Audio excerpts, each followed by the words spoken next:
Assalamualaikum warahmatullahi wabarakatuh. Perkenalkan, nama saya Dwi Janiasi dari jurusan Pendidikan Geografi NIM 32014-22005. Dan di sini saya akan menjelaskan tentang Islam yang berkembang di Indonesia sebagai berikut. Agama Islam telah tersebar ke seluruh penjuru dunia yang tanpa terkecuali termasuk ke Indonesia, bahkan menjadi agama mayoritas di bumi Indonesia tercinta ini. Sekalipun dalam sejarah saat ajaran Islam mendarat di Kepulauan Indonesia, sudah banyak agama atau kepercayaan yang dianut penduduk Indonesia kala itu, seperti animisme, Hindu, dan Buddha.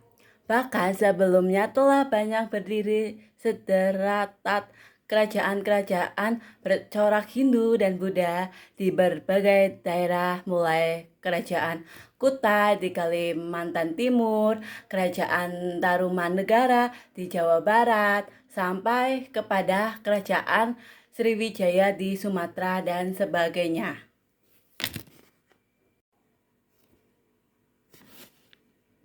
Islam masuk ke Indonesia pada abad ke-7. Penyebarannya baru terjadi pada sekitar abad ke-12. Pada awalnya, Islam diperkenalkan melalui para pedagang Muslim Arab. Setelah itu, lewat aktivitas dakwah yang dilakukan para ulama. Ibnu Battuta mengatakan bahwa Islam telah mantap di Samudra Pasai, yang belakangan dianggap oleh sebagian sejarawan sebagai masa awal masuknya agama Islam ke Indonesia.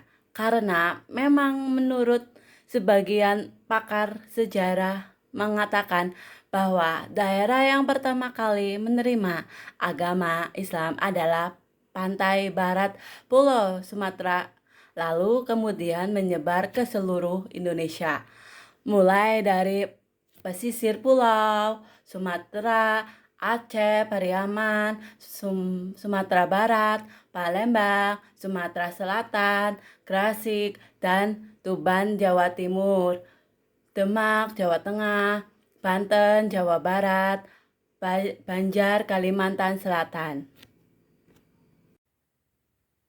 A. Teori Gujarat.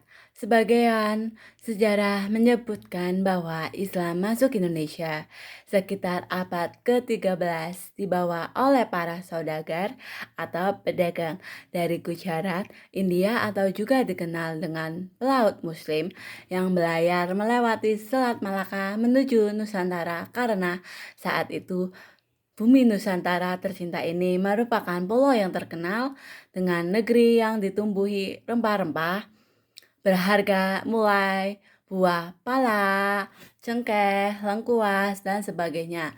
Inilah salah satu sebabnya Nusantara kelimpahan komoditas perdagangan yang kemudian menetap di Nusantara dan bercampur dengan masyarakat lokal serta melakukan kontak secara langsung dengan kerajaan Samudra Pasai yang kala itu sebagai penguasa Selat Malaka. Hingga pada abad ke-16, agama Islam sudah melampaui jumlah penganut agama Hindu dan Buddha yang sebelumnya merupakan agama yang paling dominan di Jawa dan Sumatera, terkecuali Bali dan pulau-pulau timur di Indonesia. Yang B.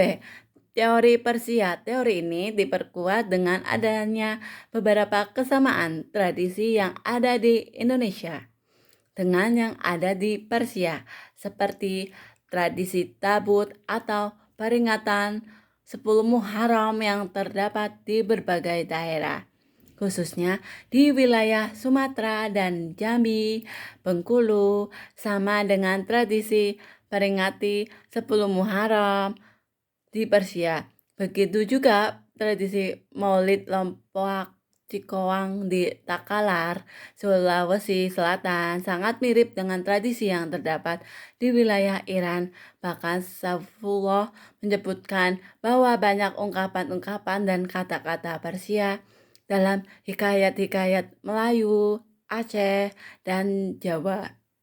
Yang C, teori Mekah selain berasal dari bermula dari Gujarat dan Persia, bahwa menurut kesimpulan hasil seminar masuknya Islam ke Indonesia di Medan pada tahun 1963 yang menyatakan bahwa Islam pertama kalinya telah masuk ke Indonesia pada abad ke-7 Masehi, yang langsung datang dari Arab, di mana daerah yang pertama kali didatangi adalah wilayah pesisir Sumatera, yang kemudian terbentuk masyarakat Islam. Sebuah naskah Tiongkok yang menjelaskan menemukan kelompok bangsa Arab telah bermukim di pantai barat Sumatera, yaitu Barus. Yang D, teori Cina merupakan terlepas dari Timur Tengah. Bahkan sebagian dari kalangan sejarah juga mengatakan bahwa kedatangan Islam ke Nusantara melalui atau perantaran masyarakat Muslim Cina, yaitu migrasi Muslim Cina dari Kanton ke Nusantara. Karena memang dalam catatan sejarah bahwa pedagang Cina juga termasuk pedagang yang pertama menduduki pelabuhan di Nusantara. Teori ini diperkuat dengan adanya Raja Demak yang berketurunan Cina yang bernama Raden Fatah, dan selain itu penulisan gelar Raja-Raja Demak pun banyak menggunakan istilah-istilah bahasa Cina. Yang E, teori Arab. Teori ini masuknya Islam ke Nusantara. Berikutnya adalah teori Arab. Teori Arab didukung oleh beberapa tokoh seperti Buah Hamka dan Van Lauwer.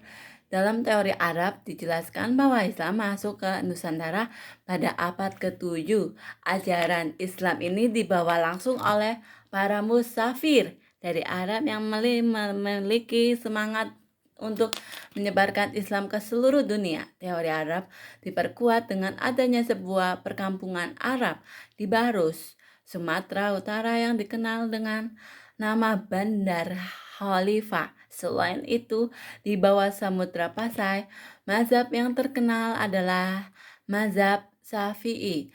Mazhab ini juga terkenal di Arab dan Mesir pada saat itu.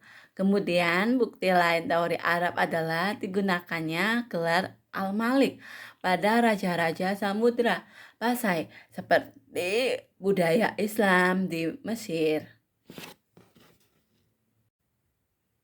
Selanjutnya adalah model moderat di Indonesia. Sejak kedatangan Islam di bumi di Indonesia, sepanjang menyangkut proses penyebaran sebagai agama dan kekuatan kultur, sebenarnya ia telah menampakkan keramahannya. Dalam konteks ini, Islam disebarkan dengan cara damai, tidak memaksa pemeluk lain untuk masuk agama Islam, menghargai budaya yang tengah berjalan, dan bahkan mengakomodasikannya ke dalam kebudayaan lokal tanpa kehilangan identitas. Menurut Fazlur Rahman, memang secara historis sumber utama Islam adalah wahyu ilahi yang kemudian termuat dalam kitab yang disebut Al-Quran. Namun, kitab ini tidak turun sekaligus dalam jangka waktu berbarengan, melainkan turun sedikit demi sedikit dan baru berkumpul setelah beberapa puluh tahun selamanya. Sekian dari presentasi saya. Apabila ada kesalahan kata-kata, mohon maaf. Wassalamualaikum warahmatullahi wabarakatuh. Selanjutnya adalah model moderat di Indonesia. Sejak kedatangan Islam di bumi di Indonesia, sepanjang menyangkut proses penyebaran sebagai agama dan kekuatan kultur, sebenarnya ia telah menampakkan keramahannya.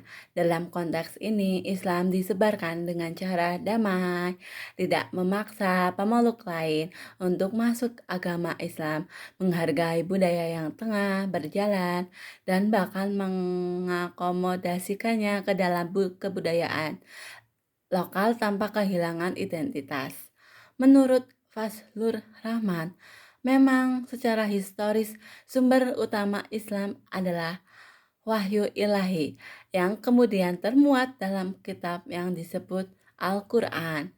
Namun, kitab ini tidak turun sekaligus dalam jangka waktu berbarengan, melainkan turun sedikit demi sedikit dan baru berkumpul setelah beberapa puluh tahun selamanya.